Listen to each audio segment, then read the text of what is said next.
nós íamos passar os filmes. E numa ocasião apareceu uma velhinha imigrante, aventar xadrez com lenço branco amarrado, assim, na cintura com umas moedas. Ela chegou na porta e disse assim: maestra, quanto custa o cine?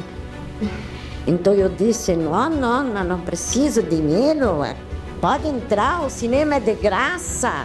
E ela lá com aquele lenço com as moedas. Ela disse assim: mas próprio, mas se entro, bebê não se paga niente. E ela se virou assim para mim e disse: ma peccato che devo proprio restar vecchia, perché adesso che il Brasile devo restar bom. Na Escola Nacional de Belas Artes está instalada a exposição do Estado Nacional, cujos mostruários resumem o progresso alcançado pelo país no último quinquênio ao impulso da renovação operada pelo presidente Getúlio Vargas. A educação pública primária, secundária, superior e profissional tem sido objeto de importantes trabalhos de reforma e organização por parte do governo.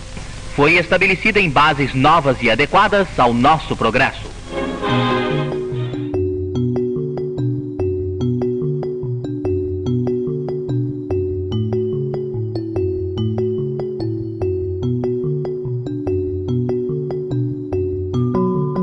O senhor Roquete Pinto, brasileiro que, dando à sua vida um sentido de sabedoria e beleza, trouxe à educação dos brasileiros dois poderosos e inéditos instrumentos, o rádio e o cinema.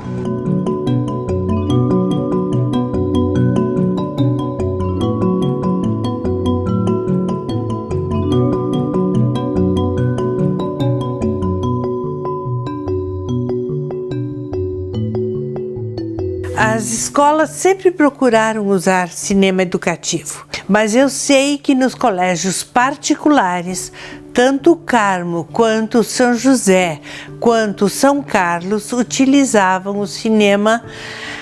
De vez em quando eles faziam uma sessão cinematográfica. O seminário também fazia isso. Principalmente os colégios que eram de origem religiosa. Além do teatro, todos os fins de semana, o Murialdo apresentava um filme que vinha de Porto Alegre, 16 milímetros, né? Vinha de Porto Alegre e apresentava no sábado à noite para os alunos. E no domingo à noite para o pessoal da vila também. Fui também auxiliar de disciplina no internato do Colégio do Carmo. Responsável pelo cinema escolar, no tempo que o cinema escolar era muito mais importante para os alunos do que os vídeos atuais. Todas as semanas era feita uma sessão cultural para os alunos, cuja programação era feita os trabalhos escolares, especialmente as composições, as redações. São José também não tinha, nunca tivemos filme durante esse tempo, mas nós fomos várias vezes no cine. Tá? No cine, sim.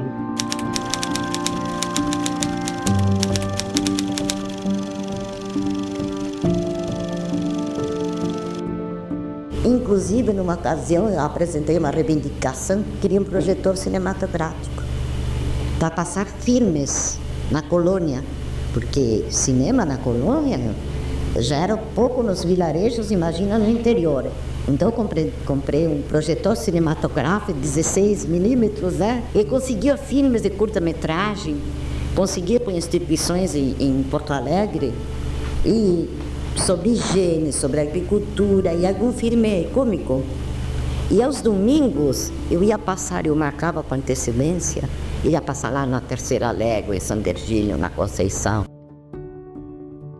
E o cinema mudou muito os hábitos de toda a região. Fim de semana era o grande chamado para o povo da vila, eram os teatros, ou então o cinema Murialdo, onde vinham os filmes e eram exibidos, e a gente tinha a pré-estreia, geralmente era exibida para os alunos internos. Sabe qual era o aviso que tinha filme? O aviso que tinha filme era um foguete. Se estourava um foguete aí pelas 7, 7h30, sinal que tinha filme. Cinema. Nós tivemos uma sala de cinema durante, eu não consegui guardar, mas creio mais de 10 anos que teve aqui. Nós, por exemplo, que éramos seminaristas de Fazenda Souza, que dá 8 quilômetros ou 10 até, né? A gente vinha a pé de lá para domingo de tarde assistir o matinê daquelas épocas, era chamado matinê, né? E a igreja via a importância do cinema e utilizava o cinema para catequismo, inclusive cortando os filmes pela metade, né? As cenas mais pesadas eles cortavam fora. O cinema quem apresentava era o irmão religioso, só que ele censurava as cenas. Inclusive, um outro pormenor, o filme chegava na quinta-feira de noite. Sexta-feira à noite, ele pegava o filme, ia lá no estúdio dele direitinho, passava todo o filme. Se tinha alguma cena meia assim, mas nem que nem hoje, mas bem assim, de levezinho e tal, ele cortava o filme. Cortava o filme. E depois, na segunda-feira, então, ele me convidava para ir ajudar a remendar o filme. Então, quem passava esse cinema ali era o Padre Eugênio. Ele que tinha a máquina, ele comandava, né? Então, várias cenas assim, o pessoal começava a bater os pés, né? Porque as cenas mais ruins, ele passava uma fita. Então a máquina velha começava a pular. Aí o pessoal percebia que tinha sido cortado um pedaço da fita, né? Então, de vez em quando, que ia passar o filme, eu cortava algumas coisinhas que sobrava e mostrava para os alunos olhando lá. Olhando assim contra o sol para ver se enxergava alguma coisa. Inclusive, é interessante o nosso Murialdo, porque durante a semana todo aluno é fiscalizado, quem se comportava bem, quem fazia os temas, quem estudava, quem não estudava. O aluno que não tinha nota boa, porque eles iam três notas, nota de conduta, aplicação e civilidade. A semana era fiscalizado e no sábado de manhã eram lidas essas notas. Pelo comportamento, isso os normalistas. A nota mínima era 80, a máxima era 100. O aluno que tivesse 80 para menos, ele ficava sem assistir o cinema como castigo, como repreensão. O aluno que não tirava nota boa no comportamento ficava sem a mesada e sem o cinema. E os alunos que tinham nota baixa, eles tinham como castigo de não frequentar o filme, não participar, ficavam na sala de aula estudando. Era uma maneira de fazer com que o aluno se comportasse bem, né? Sim. E tinha bastante alunos. Ficou alguma vez sem assistir? Várias vezes.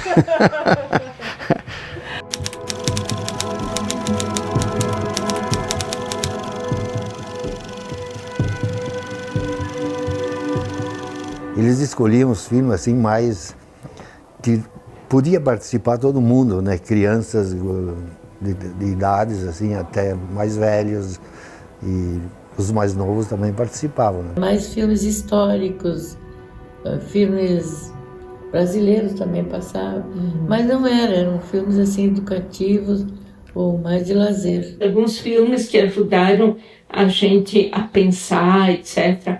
Sobretudo esse que eu falei de Jesus Cristo, aquele. Quer dizer que a igreja foi uma grande incentivadora. Eu, por exemplo, devo muito ao sucesso do meu trabalho como professora no interior, a cooperação que eu sempre tive dos sacerdotes. Então, eles traziam de lá lugar naturalmente mais adiantado, né? Orientação, como é que a gente devia proceder. Eu sempre me aconselhava muito com as irmãs, com os padres. Eu dou assim um valor imenso ao que a igreja fez em matéria de educação. E aqui também a gente via, volta e meia, via algum filme. E eram os padres paulinos, que são da comunicação, então eles tinham a máquina, né, de projetar os filmes. Que era, na época, era os padres paulinos. Os padres paulinos, eles nasceram para a comunicação. E o cinema é uma forma de comunicação. Quando tinha, nós éramos incentivadas a participar, porque os filmes que eles traziam eram sempre filmes muito bons, muito instrutivos, né? Vinha de Caxias, né? Eu era o padre Isidoro que ia buscar o filme para eles passarem, porque ele era mais entendido na conversa, mais entendido. Agora, que iniciava era o padre, né? Mas que fazia o cinema era o meu marido. Era o Marino e o Reni Cassanego. Mas então o principal era o Marino. Aí depois, então, ele fazia cinema no domingo de tarde, ou no sábado de noite. E depois, as capelas, chamava eles para passar nas capelas. Porque a paróquia tem várias comunidades filiadas, né?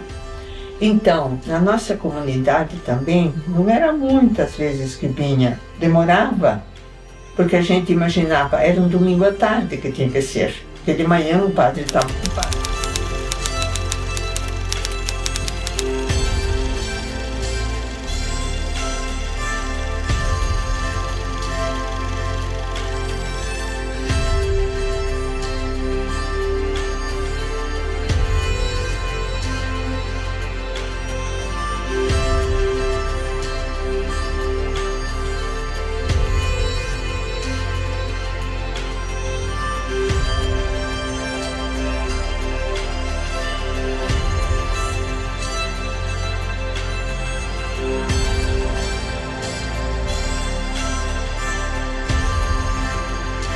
O pessoal, para ir ao cinema, se arrumava. Antes de entrar no cinema, passeava na praça.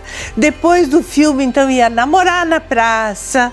E tem todo esse outro aspecto de sociabilidade que o cinema permite.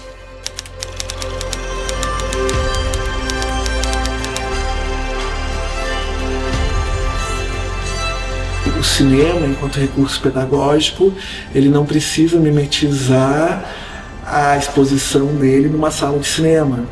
Então, o ambiente da sala de aula acaba sendo propício. De como alguns temas sensíveis chegam dentro da escola desde então, e isso tem piorado, e como outros temas são um pouco mais tranquilos.